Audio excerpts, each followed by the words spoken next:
எரிசக்தி 2036ஆம் ஆண்டுக்குள் $1.5 டிரில்லியன் பொருளாதாரம் எனும் அரசின் தொலைநோக்க பார்வையின் இலக்கை அடைவதில் எரிசக்தி துறை பங்களிப்பு அவசியமாகும். தமிழ்நாட்டிற்கு 2640 மெகாவாட் கூடுதல் மின் உற்பத்தி திறனை வழங்கக்கூடிய உடன்குடிநிலை 1 மற்றும் 800 சிறப்பு பொருளாதார மண்டல செஸ் அனல் மின் திட்டங்களை விரைவாக செயல்படுத்த இந்த அரசு உறுதி பூண்டுள்ளது. சுமார் 8000 கோடி ரூபாய் மதிப்பீட்டில் இடிபிஎஸ் விரைவாக்க திட்டம் பப்ளிக் பிரைவேட் பார்ட்னர்ஷிப் முறையில் மேற்கொள்ளப்பட்டு வருகிறது. 5050 கோடி ரூபாய் மதிப்பீட்டில் Vellimalai pumped storage hydro electric project செயல்பாடு ஸ்பீட் ஆக்கப்படும்.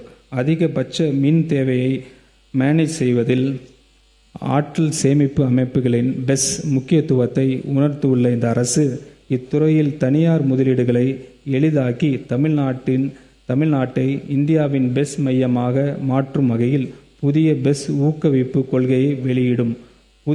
புதுப்பிக்கத்தக்க எரிசக்தி மேம்படுத்தி தனது எரிசக்தி உத்தியை செயல்படுத்துவதில் அரசு முனைப்பாக உள்ளது. பிரைம் மினிஸ்டர் சூரிய வீடு இலவச மின்சார திட்டத்தின் இணைந்து புதிய வீட்டு கூரை சூரிய மின் மானிய திட்டம் அறிமுகப்படுத்தப்படும்.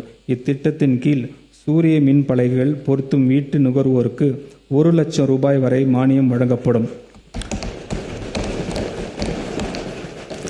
இது அவர்களின் மின்சார கட்டணங்களை பெருமளவு குறைப்பதுடன் புதுப்பிக்கத்தக்க எரிசக்தி பயன்பாட்டின் மூலம் பசுமை மற்றும் நிகழ்வை சாத்தியப்படுத்தும். இத்திட்டத்தினை செயல்படுத்த 50 கோடி ரூபாய் நிதி ஒதுக்கீடு செய்யப்படுகிறது. சென்னை மாநகரில் உள்ள அனைத்து நுகர்வோர்களுக்கு மாநிலத்தின் பிற பகுதியில் உள்ள 50 லட்சம் தொழில் மற்றும் வணிக நுகர்வோருக்கு ஸ்மார்ட் மீட்டர்ஸ் அமைக்கும் நடைமுறை அறிமுகப்படுத்தப்படும். 2035-36ஆம் ஆண்டுக்குள் அதிகபட்ச மின் தேவையின் அளவு 37,000 மெகாவாட்டாக கடக்கும் என மதிப்பிடப்பட்டுள்ளது. இதன் மின் உற்பத்தி அலோகேஷன் அண்ட் டிஸ்ட்ரிபியூஷன் முதலீடுகளை வேகப்படுத்த வேண்டிய அவசியம் ஏற்பட்டு உள்ளது. மாநிலத்தின் டிஸ்ட்ரிபியூஷன் ஸ்ட்ரக்சரை வலுப்படுத்தக்கூடிய மிக முக்கிய திட்டமாக கோயம்புத்தூர் அரியலூர் 765 765 கிலோவாட் மின் பகிர்மான பாதை திட்டம் 4000 கோடி ரூபாய் செலவில் PPP முறையில் செயல்படுத்தப்படும். மேலும் சென்னை மாநகர் மற்றும் அதை சுற்றியுள்ள பகுதியில் மிக உயர் அழுத்த மின் பகிர்மனை திறன் 1390 கோடி ரூபாய் செலவில் பலப்படுத்தப்படும். தமிழ்நாட்டின் தென் மண்டலத்திலிருந்து பசுமை எரிசக்தியை கொண்டு செல்வதற்கு மிக முக்கியமாக விளங்கும் 1187 கோடி ரூபாய் மதிப்பிலான பசுமை எரிசக்தி வழித்தடத்தின் 2ஆம் கட்டம் மற்றும் 1640 கோடி ரூபாய் மதிப்பிலான விருதுநகர் கோயம்புத்தூர் 765 கிலோவாட் மின் பகிர்மான திட்டங்கள் செயல்பாட்டு அரசு வேகப்படுத்தும். 11,760 மெகாவாட் புதுப்பிக்கத்தக்க எரிசக்தியை கையாளக்கூடிய 6,884 கோடி ரூபாய் மதிப்பிலான பசுமை எரிசக்தி வழித்தடத்தின் 3ஆம் திட்டத்தை செயல்படுத்துவதற்காக தேவையான நிதி உதவியை பெறவும் அரசு நடவடிக்கை எடுக்கும். மின் விநியோகத்தை மேம்படுத்தும் வகையில் 1543 கோடி ரூபாய் முதலீட்டில் 178 புதிய துணை மின் நிலையங்களை அமைக்கும் பணி அரசு மேற்கொள்ளும். மேலும் 2000 கோடி ரூபாய் செலவில் 40,000 பழைய டிஸ்ட்ரிபியூஷன் டிரான்ஸ்ஃபார்மர்ஸை படிப்படியாக மாற்றப்படும். மின்சார வாகனங்களின் பயன்பாட்டினை ஊக்கப்படுத்தும் வகையில் PPP முறையில் அடுத்த 5 ஆண்டுகளில் மின்சார வாகனங்களுக்கான 20,000 பொது சார்ஜிங் நிலையங்கள் அமைக்கப்படும். இத்திட்டத்திற்காக நடப்பு நிதி ஆண்டில் 50 கோடி ரூபாய் நிதி ஒதுக்கீடு செய்யப்படுகிறது. அடுக்கு மாடி குடியிருப்போர் நல சங்கங்களில் மூலம் குடியிருப்புகளில் அமைக்கப்படும் மின் வாகன நிலையங்களுக்கு அரசு மானியம் வழங்கும். இதற்காக 5 கோடி ரூபாய் நிதி ஒதுக்கீடு செய்யப்படுகிறது.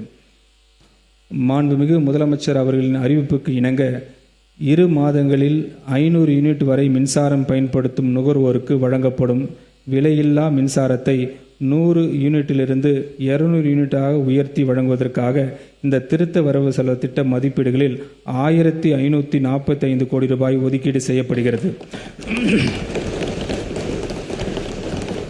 வீட்டு உபயோக நுகர்வோர், வேளாண் விவசாயிகள் என மின் நுகர்வோரின் பயன்பாட்டிற்கு வழங்கும் மானியத்தின் கீழ் இத்திருத்த வரவு செலவு திட்ட மதிப்பீடுகளில் 18,860 கோடி ரூபாய் ஒதுக்கீடு செய்யப்படுகிறது.